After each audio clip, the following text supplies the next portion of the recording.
तो देखो, लोगों की सबकी जागरूकता अलग-अलग लेवल पे है। दिखने में इंसान है, लेकिन सब लोग अलग-अलग जागरूकता के लेवल पे जीते हैं।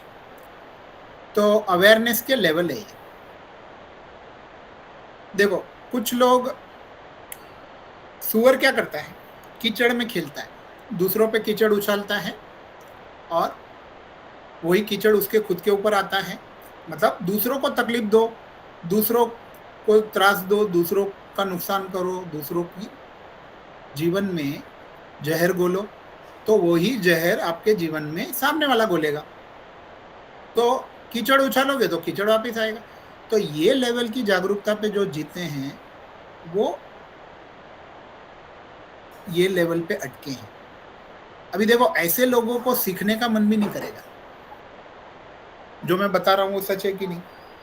जिनको दूसरों के जीवन में इंटरेस्ट है, दूसरों को तकलीफ देने में इंटरेस्ट है, या खुद दूसरे लोगों के बारे में कि उसने मुझे तकलीफ दी, दूसरा मुझे परेशान कर रहा है, हैरान कर रहा है, यही हम सोचते रहेंगे। इसको कहते हैं कर्मों में फंसा हुआ इंसान, कीचड़ दलदल में फंसा हुआ इंसान। तो वो, उसको थोड़ी भी जागरूकता नहीं है कि मुझे कीचड़ में से निकलना है। तो ये लेवल का जागरूकता का व्यक्ति है। देखो, मैंने पिछले कई महीनों से मैं कहता हूँ, मेरे गुरु कहते हैं, आने वाला 1 डेढ़ साल मानव जाति के लिए काफ़ी मुश्किल साबित होने वाला है। तो जल्दी जागरूकता बढ़ाओ, नहीं तो ये दलदल में फँस के व्यक्ति मर जाएगा। जैसे कोरोना में कितनी तकलीफ हुई, उससे भी ज़्यादा तकलीफ़ें आएगी आने वाले समय में। लेकिन देखो, लोग अभी भी कीचड़ में ही फँसने में मज़ा आता है। तो मज़ा आता है, तो वहीं अटके हुए हैं लोग हैं, तो वो ये लेवल की जागरूकता पे अटके हैं। देखो, मैं किसी को सूअर नहीं कहता हूँ, मैं जागरूकता को समझाने के लिए बात कर रहा हूँ कि ये लेवल पे लोग अटके हुए हैं। फिर दूसरे लेवल की जागरूकता क्या है? देखो, ऐसे शुरुआत में जो व्यक्ति की जागरूकता बढ़ी नहीं, जिस पे ईश्वर कृपा हुई नहीं, वो दूसरों को हैरान करते रहेंगे, कर्मों में फँसते रहेंगे।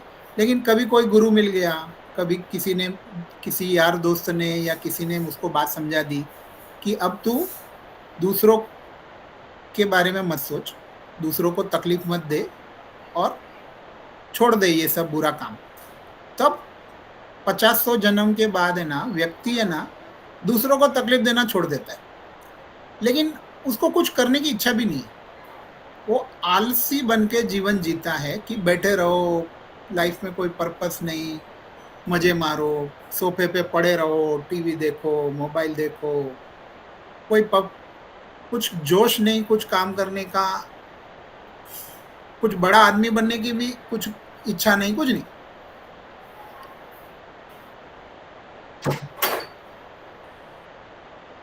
तो ये जब जागरूकता का लेवल आता है, जिसमें थोड़ा-सा भी एनर्जी नहीं है, जोश नहीं है,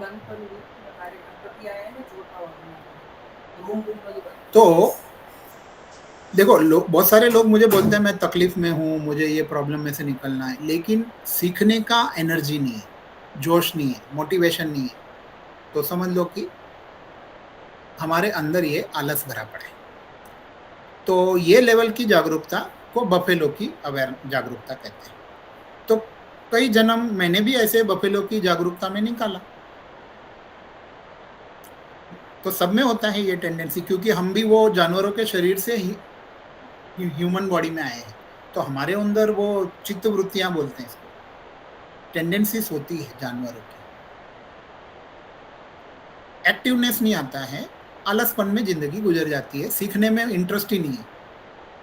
तो देखो, दोनों ही लोग सीखने को तैयार नहीं है, नीचे वाला सीखने को तैयार नहीं है, ये भी तैयार नहीं है। अब ये डोंकी की जागरूकता क्या होती है? पूरे ज़िंदगी गधे की तरह मेहनत करो, काम करते रहो, 8 घंटा, 10 घंटा, 12 घंटा काम करो, काम, काम, काम, ज़िंदगी खत्म हो गई, बीमारी आ गई, हार्ट अटैक आ गया, 60-65 की उम्र में भगवान का बुलावा आ गया, फिर याद आया, अरे मैंने तो जीवन में कुछ किया ही नहीं, सिर्फ गधे की तरह काम किया। लेकिन कुछ ना मुझे इज्जत मिली, ना मुझे भगवान मिले, ना मुझे कुछ हुआ, फिर से जन्म लेना पड़ेगा। तो इसको कहते हैं डोंकी लेवल की अवेयरनेस। देखो, तो सब लोग ये लेवल पे होते हैं, धीरे-धीरे उनकी जागरूकता बढ़ती है, इवोल्यूशन होता है। आत्मा हर जन्म में थोड़ा-थोड़ा आगे बढ़ रही है। ऐसा नहीं है कि हज़ारों जन्म तक कोई एक ही लेवल पे अटकेगा। तो फिर कुछ जन्मों के बाद उसको समझ में आता है, आत्मा को खुद समझ में आता है कि अगले जन्म में मुझे गधे की तरह काम नहीं करना है। मुझे स्मार्ट बनना है और मैं पढ़ लिख के और कोई टैलेंट डेवलप करूँगा, घोड़े की तरह रेस में आगे बढ़ूँगा, जीत जाऊँगा। घोड़े की तरह रेस में आगे बढ़ना, सक्सेसफुल बनना, पैसे वाला बनना, जोश से काम करना, मेहनत करना, स्मार्ट वर्क करना, ना कि गधे की तरह काम किया। तो सक्सेसफुल बन गया और हमेशा जीतने की आदत आ गई, लेकिन अभी भी सीखने की इच्छा नहीं हो रही है।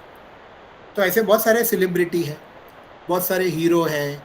देखो वो उनको दूसरों के लिए कुछ करना नहीं है और वो जब मरते हैं तो उनको भी अक्ल आती है कि अरे मेरे जीवन में खाली मैं पैसों के पीछे भागा, लेकिन फिर भी मुझे वो अ, परम शांति का अनुभव तो हुआ नहीं, पूरी जीवन में सेटिस्फेक्शन आया नहीं, तो वो लोग फिर से जन्म लेते हैं।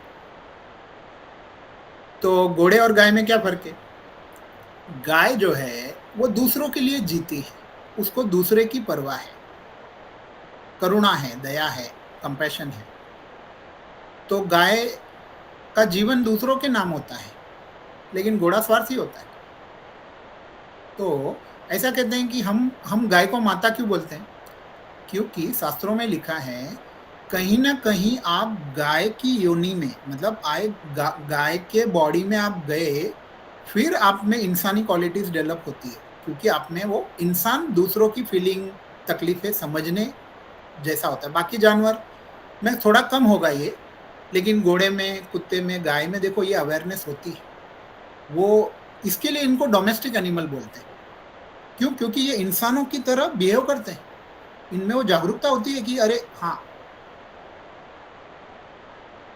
वफ़ादारी निभाना, मेहनत करना, अपने मालिक को बचाना, प्रोटेक्ट करना, उनके लिए कुछ न कुछ करना। तो डोमेस्टिक एनिमल में ये क्वालिटी होती है और गाय में सबसे ज़्यादा होती है। तो गाय की जागरूकता कंपैरेटिवली ज़्यादा है। लेकिन गाय भगवान तक जा नहीं सकती। गाय में वो क्वालिटी डेवलप नहीं हो सकती, क्योंकि ऐसा कहते हैं कि जो भी जानवर, जो भी एनिमल सीधा नहीं बैठ सकता, जिसका स्पाइन स्पाइन मतलब जिसमें सुषुम्ना नाड़ी हम बोलते हैं ना कि कुंडलिनी शक्ति ऊपर उठती है, तो वो करोड़रज्जु बोलो या स्पाइन बोलो, अगर वो मेरुदंड बोलते हैं शास्त्रों में। तो अभी देखो गाय का मेरुदंड टेढ़ा है, मतलब ऐसा हॉरिजॉन्टल है, वर्टिकल नहीं है, लेकिन इंसान सीधा होता है। तो जागरूकता कब बढ़ेगी? देखो आज पहला लेसन आप ये सीखोगे, जागरूकता तब बढ़ेगी जब आप इंसान सीधा बैठता है। तो जिसकी कुंडलिनी शक्ति नीचे से ऊपर जा सकती है, वो व्यक्ति जागरूकता में आगे बढ़ सकता है। गाय नहीं बढ़ सकती। गाय एक लेवल पे अटक जाएगी, वो भगवान को या एनलाइटेंड होना या आत्मज्ञान का अनुभव गाय को, घोड़े को, गधे को नहीं हो सकता। इंसान को हो सकता है, क्योंकि इंसान में क्या क्वालिटी है? बात को समझना, सीखना, प्रैक्टिस करना और उस चीज का अनुभव खुद करना। अभी कुंडलिनी शक्ति को एक्टिव करने का बात को समझना पड़ेगा ना, सीखना पड़ेगा ना, फिर उसको प्रैक्टिस करके जगाना पड़ेगा, जागरूकता बढ़ गई। तो इंसान जब सीखने लगता है तब वो इंसान बनता है। जो नहीं सीख रहे हैं, जो कुछ नहीं कर रहे हैं, वो तो अभी भी ये लेवल की जागरूकता को लेकर पड़े रहेंगे। जो सीखने लगेगा, आगे बढ़ेगा, हर दिन कुछ ना कुछ अपनी जागरूकता को बढ़ाएगा, वो इंसान है, वो ह्यूमन बीइंग वो लेवल पे आया है। और जो पूरी तरह से बात समझ गया, सीख गया, पूरी तरह से जाग गया, जिसकी अवेयरनेस शिव तत्व तक पहुंच गई, उसको बुद्ध कहते हैं। बुद्ध कोई नाम नहीं है, बुद्ध का मतलब जो पूरी तरह से जाग गया, अवेकंड वन। अवेकंड मतलब पूरी तरह से जिसका कुंडलिनी अवेकन हो गया, वो बुद्ध है। तो जागरूकता का शिव तत्व तक जो पहुंच गया, वो बुद्ध है। और मुक्ति कब मिलेगी, मोक्ष कब मिलेगा? आपने जो भी समझा, जो भी जागरूकता आपके के अंदर डेवलप हुई है वो आपने दूसरों को दे दी, दूसरों को सिखा दी, बोधिसत्व के लेवल पे आ गया इंसान, फिर परम मुक्ति, फिर उसको वापस आने की जरूरत नहीं, क्योंकि सारे लेसन सीख लिए। जो हाईएस्ट लेवल की जागरूकता थी वो आपने सीख ली, समझ ली। जीव पूर्ण तरीके से जागरूक होकर शिव बन गया और शिव कार्य खत्म हो गया, अब वापस आने की जरूरत नहीं, परम मुक्ति। इसको शिव व्याप्ति कहते हैं कश्मीर सिविज्म में। तो बुद्ध के लेवल पे कोई आया तो इसको आत्म व्याप्ति कहते हैं। आत्मा का पूरा आपके भीतर आत्मा व्याप्त हो गई, आपको सब समझ में आ गया कि मैं इतने जन्मों से बार बार क्यों आ रहा था, मेरा मिशन क्या है, मोक्ष कैसे मिलेगा। और जब आप वो जीव ने शिव बनकर अपना कार्य खत्म कर दिया तो शिव व्याप्ति हो गई, अब वापस आने की कोई जरूरत नहीं। ओके, ये पूरा चार्ट मैंने आपको शॉर्ट में समझाया।